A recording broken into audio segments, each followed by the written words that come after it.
Hi friends, welcome to our channel.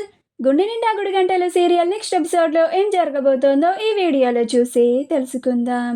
Prabhavati hand బ్యాగ్ని దొంగతనం చేశారని తెలుసుకున్న బాలు అసలేం జరిగింది అని తెలుసుకోవడానికి ఈ వీడియోని స్కిప్ చేయకుండా ఎండ్ వరకు చూసేయండి.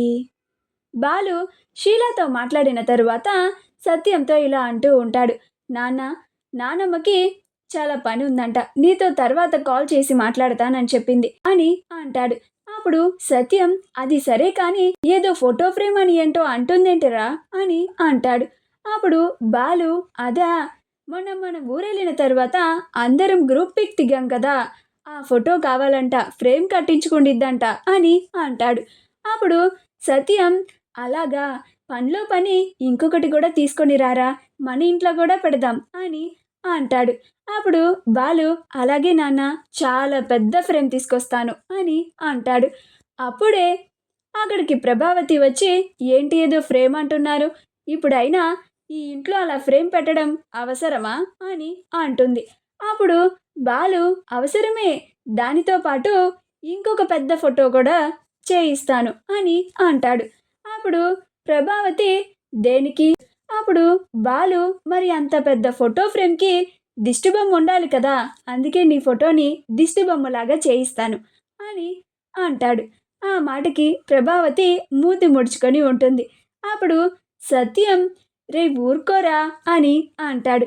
అప్పుడు బాలు, లేకపోతే ఏంటి నాన్న, మరి ఫోటో ఫ్రేమ్ ఎందుకు అని అంటుందేంటి అని అంటాడు. నువ్వింకా గుండెలు బాదుకొని కుళ్ళుకునే ఒక విషయాన్ని చెప్పనా అని అంటాడు. అప్పుడు ప్రభావతి, ఏంటో అది అని అంటుంది. అప్పుడు బాలు, నేను నా భార్య మీనా మన గుళ్ళో పెళ్లి చేసుకున్నాం కదా అని అంటాడు. అప్పుడు ప్రభావతి, ఓ, ఆ మళ్ళీ పెళ్లి గురించా అని అంటుంది. అప్పుడు బాలు, అవును, అప్పుడు దిగిన ఫోటోని కూడా చాలా పెద్ద ఫ్రేమ్ తీసుకొస్తానన్నాను కదా, ఇప్పుడు నా నిర్ణయాన్ని మార్చుకున్నాను, అంతకన్నా ఇంకా పెద్ద ఫ్రేమ్ని తీసుకొని వచ్చి దాని పక్కన నీ ఫోటోని దిష్టి బొమ్మలాగా పెడతాను, అప్పుడు మా ఫోటోకి దిష్టి ఏముండదు, మొత్తం నీ ఫోటోకే దిష్టి వస్తుంది అని అంటాడు.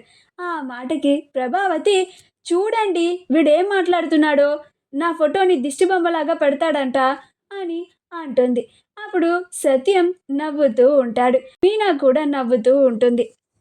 ఏంటండి మీరు పాపం అత్తయ్య గారిని అలా ఏడిపిస్తున్నారు అన్నట్లుగా చూస్తూ ఉంటుంది.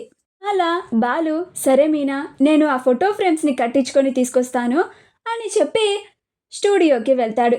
అక్కడికి వెళ్ళి అక్కడ ఆల్రెడీ చేసిన ఫొటోస్ అన్నీ చూస్తూ ఉంటాడు. అప్పుడు ఆ ఫోటోషాప్ అతను, ఏం కావాలి సార్ అని అంటాడు. అప్పుడు బాలు, మా ఫ్యామిలీ పిక్ అలాగే నాది నా భార్యది ఫోటో ఫ్రేమ్స్ చేయాలి అని అంటాడు. అప్పుడు ఆ షాప్ అతను, అలాగే సార్, ఎంత సైజ్ కావాలి అని అడుగుతాడు.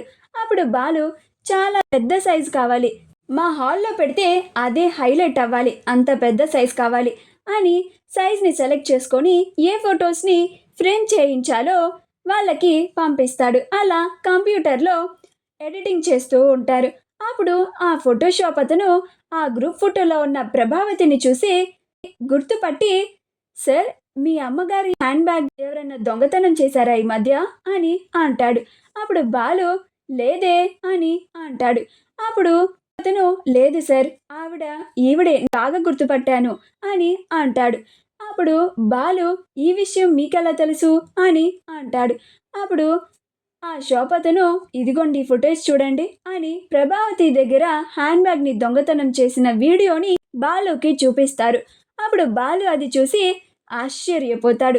అమ్మ ప్రభావతమ్మ, నీ హ్యాండ్ బ్యాగ్ని దొంగలించారా, వాడెవడో సచ్చాడే, నీ దగ్గరే డబ్బులు కొట్టేశాడంటే వాడు చాలా ముదిరై ఉంటాడు అని అనుకుంటూ ఉంటాడు. మా వీడియో కనుక మీకు నచ్చినట్లయితే లైక్ చేయండి, షేర్ చేయండి, మా ఛానల్ని సబ్స్క్రైబ్ చేసుకోండి, పక్కనే ఉన్న బెల్ ఐకాన్ని క్లిక్ చేయడం మాత్రం మర్చిపోకండి.